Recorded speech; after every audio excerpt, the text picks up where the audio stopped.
ज्यादा भी नहीं सोचना है, आधे घंटे 1 घंटे से लेके बैठे हैं, हटा दो, कोई काम का नहीं है वो, आपका टाइम किल कर रहा है।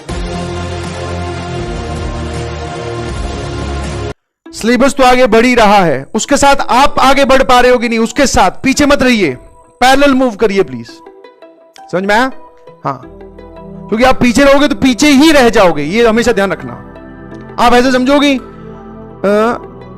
आप टीचर के साथ बंधे हुए हो, आपको आगे अगले चैप्टर में आना ही है, आज आ जाइए इस डिटर्मिनेंट वाले में आ जाओ, अपने आप को पूरा मेंटली शिफ्ट कर दीजिए डिटर्मिनेंट वाले में।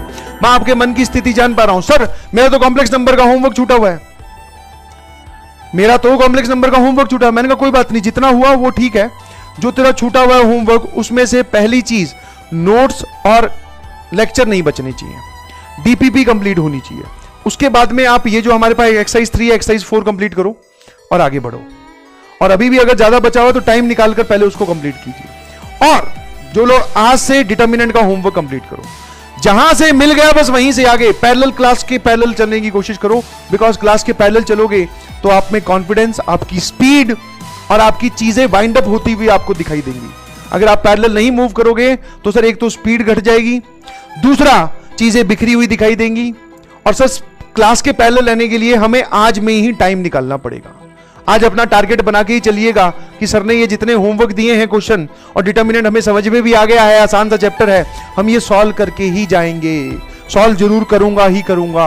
समझ पा रहे हो कि नहीं समझ पा रहे हो? और आपको घर पर बैठकर ऐसा नहीं है कि आप सवालों को ज्यादा सोच रहे हो, टाइम बाउंड कंडीशन में करिए, ठीक है? हाँ है ना, टाइम बाउंड कंडीशन मतलब कि जो पेपर में आपके पास सिनेरियो रहता है उससे 15 मिनट फालतू लेके चलो। जैसे 15 सवाल है तो 15 3 45, 1 घंटे का टारगेट रखो। 1 घंटा ज्यादा है, कई बार सवाल आसान होते हैं तो आधे घंटे में भी निपट सकते हैं। मतलब तेज आप करो, ऐसा नहीं है एक सवाल के बारे में सोच रहे हैं। और दोनों ही बातें हैं, सोचना नहीं भी है और सोचना है भी।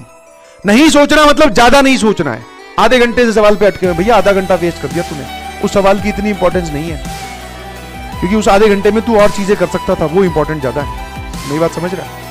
सर आपने बोला सोचना नहीं है, ज्यादा नहीं सोचना, उसको 1 घंटे से लेके बैठे हुए जैसे ही लगे। और वहां से पता है जब आप वो काम कर रहे होते हो, वहां से अपने आप को पीछे निकाल के लाना बहुत मुश्किल होता है। फट निकाल लाओ, तुरंत बंद करो, बोले इसका बाद में देखेंगे जो होगा। और सोचना है मतलब बिल्कुल आप उसको, जैसे ही आपके सामने सवाल आया आपको क्लिक नहीं कर रहा है तो आप उसको लिमिटेड जितना है उतना तो सोचो ना भाई, कि ऐसी कोई बात सर ने नोट्स में कहां बताई, क्या सर ने बोला था कि ऐसा सोचना चाहिए, यहां 1 बनाओ, ये 0 बनाओ, सिमेट्री की तरफ मूव करो, ये बातें तो सोचो।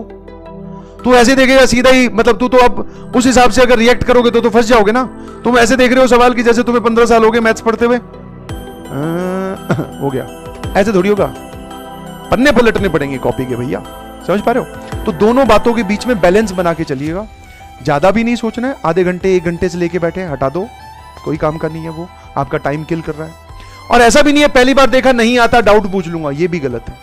थोड़ा तो उसमें थॉट प्रोसेस दे। नहीं आता मतलब क्या, कौन से टॉपिक का, कोई चांद से थोड़ी आया सवाल, यहीं का ही है, ठीक है?